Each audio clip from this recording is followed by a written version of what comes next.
Halo sobat, selamat datang di channel MRF, singkatan dari Mas Review Film Wasik. Oke sobat, kali ini saya akan melanjutkan film yang kemarin kita bahas. Kemarin kita membahas Ombak 1 yang tentunya bisa kalian tonton video sebelumnya, linknya sudah saya taruh di deskripsi. Oke lah, tanpa basa-basi langsung saja kita melanjutkan ombak yang pertama, yaitu ombak yang kedua.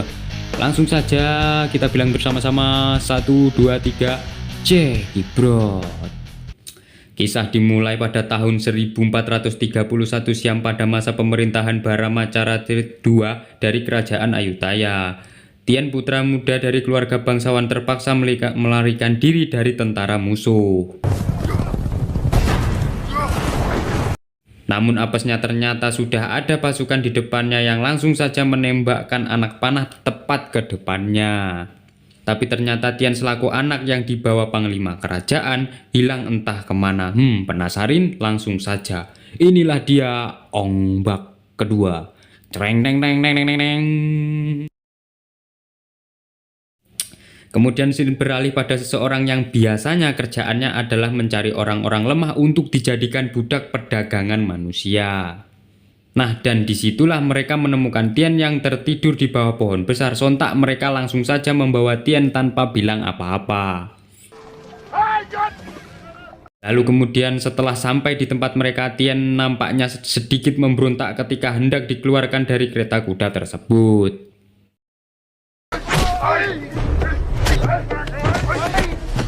Namun ternyata Tien dibawa ke tempat mereka hanyalah untuk santapan buaya yang sedang lapar. Setelah Tien mau dijeburkan ke kolam buaya, ya inilah kejutannya.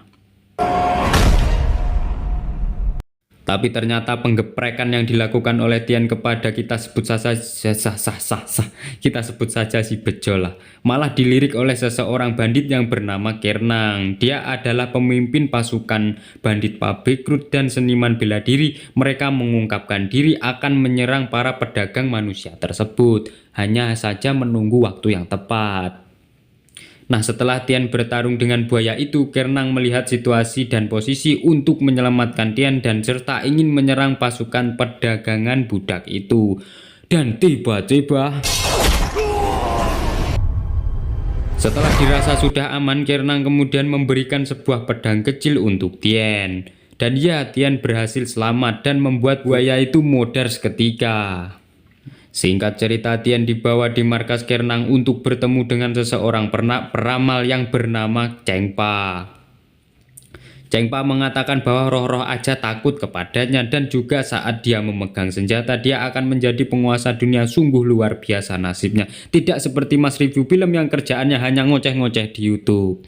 Lalu kemudian setelah selesai diramal, Tien akhirnya tinggal bersama Pabekrut atau dalam bahasa Indonesianya artinya tebing sayap Garuda, dan juga ikut serta melatih ilmu bela diri yang tentunya di bawah kekuasaan Kernang. Di sisi lain cerita, Tien berlatih di situ dengan banyak orang yang mengajarinya ilmu bela diri yang macam-macam jenis. Nasa sampai bingung mau menyebutkan apa saja. Bertahun-tahun kemudian Tien menjadi pria dewasa yang tentunya gagah dan perkasa. Wah, apaan tuh? Setelah Tien dewasa, kemudian Kernang memberikan ujian untuk Tien bergulat dengan 3 petarung terbaiknya yang jelas dengan ilmu bela diri yang berbeda-beda.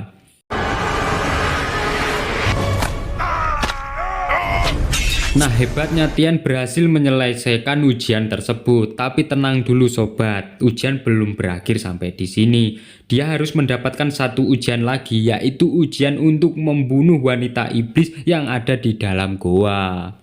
Pada saat itu Kernang datang dan bilang, hidupmu ada di tanganmu Tien. Langsung saja melemparkan pisau kepada kedua pegulat tersebut.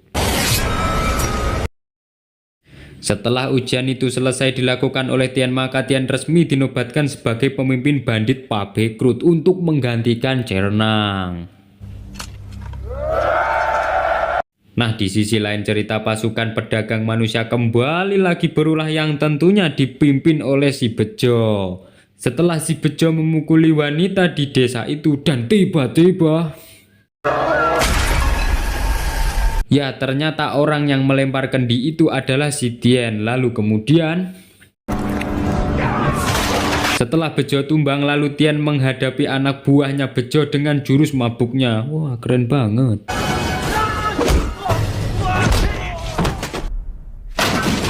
Nah, setelah Tian berhasil menghajar mereka semua dan ya semua pasukan Tian datang untuk menyandra anak buah si Bejo dan juga membebaskan orang desa yang akan dijadikan budak. Tapi di situ Bejo memohon kepada Tian untuk membebaskannya, tapi Tian menjawab, "Ya, aku akan membebaskanmu. Tetapi atas perilakumu dulu kepadaku." Dan disitulah Bejo sadar bahwa anak yang dilempar di kolam buaya dulu adalah si Tian. Ya udah, tamat riwayat Bejo. Mudar. Kemudian entah nggak tahu kenapa Tian tiba-tiba mengingat teman ceweknya waktu dia masih kecil, yaitu yang bernama Pim. Dan juga Tian mengingat kejadian ayahnya dibunuh oleh ninja bertopeng serta ibunya yang dipanah oleh Raja Sena.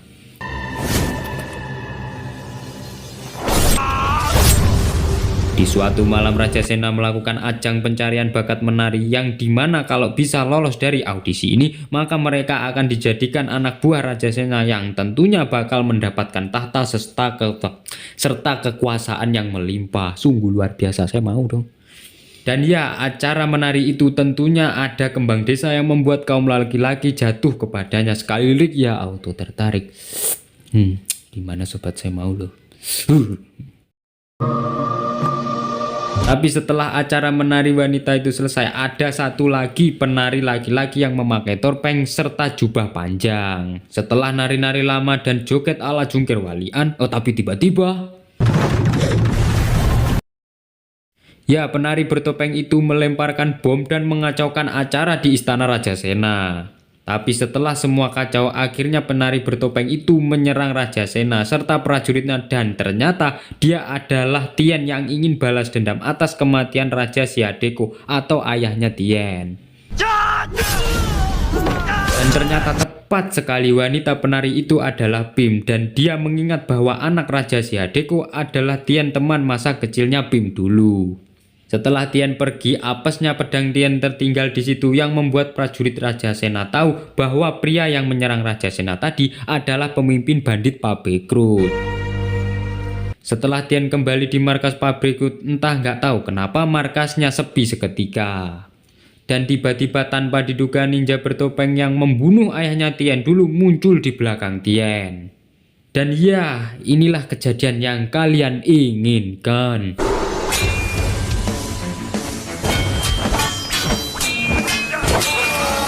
Setelah ninja itu modar di tangan Tian, ternyata masih banyak lagi ninja yang menyerang Tian dan akhirnya perang pun dimulai.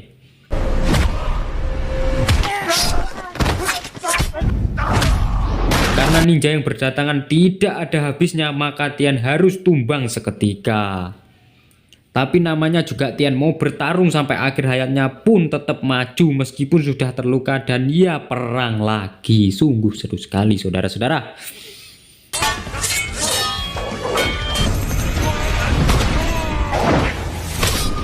Tapi ya sekuat-kuatnya pendekar dan sekeras-kerasnya batu di bumi ini ya bakalan melemah ketika diserang secara terus-menerus, tentunya nggak pakai kapur barus. Lalu kemudian setelah Tian naik di gajah, entah nggak tahu kenapa tiba-tiba datang seseorang yang kita tidak tahu siapa dan apa maksudnya untuk menyerang Tian. Berhubung tenaga Tian sudah habis ya Tian mau nggak mau harus kalah dengan orang misterius tersebut. Dan tiba-tiba Raja Sena datang bersama prajuritnya. Loh, bukannya Raja Sena tadi sudah mati dibantai oleh Tian? Jawabannya tidak, karena Raja Sena menggunakan armor yang ada di jubahnya. Jadi ya dia tidak terluka sama sekali. Sungguh, aduh, bikin greget ya saya lama-lama.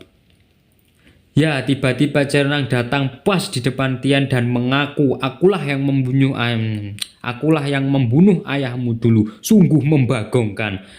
Dan ternyata kita sudah bisa menguak fakta bahwasanya ninja bertopeng yang membunuh ayahnya Tian tadi adalah Cernang itu sendiri. Jadi kita dapat menyimpulkan bahwa ninja-ninja tadi yang menyerang Tian adalah anak buah Tian sendiri yang sudah diperintahkan oleh Cernang.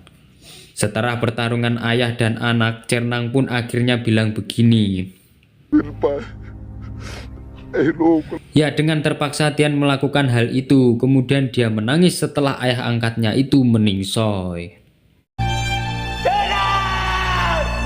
Lalu kemudian Raja Sena memerintahkan agar prajuritnya untuk membawa Tian ke istana Raja Sena yang tentunya untuk dihajar habis-habisan. Sudah jatuh ketimpa tangga pula. Tamat ending yang sangat bikin penasaran.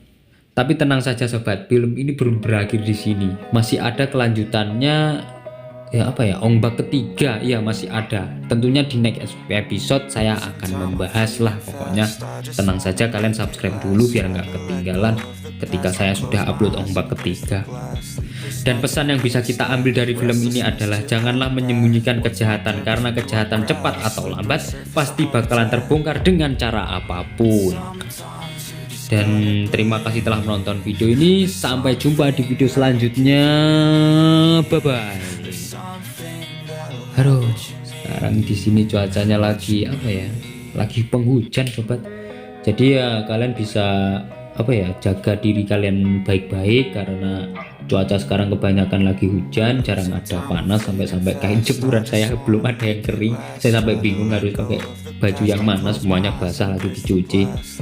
Ya pokoknya itulah, jaga kesehatan lah. Sekarang kayak flu, bersin itu rawan banget menyerang kita. Kalau kita imun atau tenaganya nggak kuat ya gampang terjatuh sakit. Oke lah, terima kasih telah menonton. Sampai jumpa video selanjutnya. Bye bye.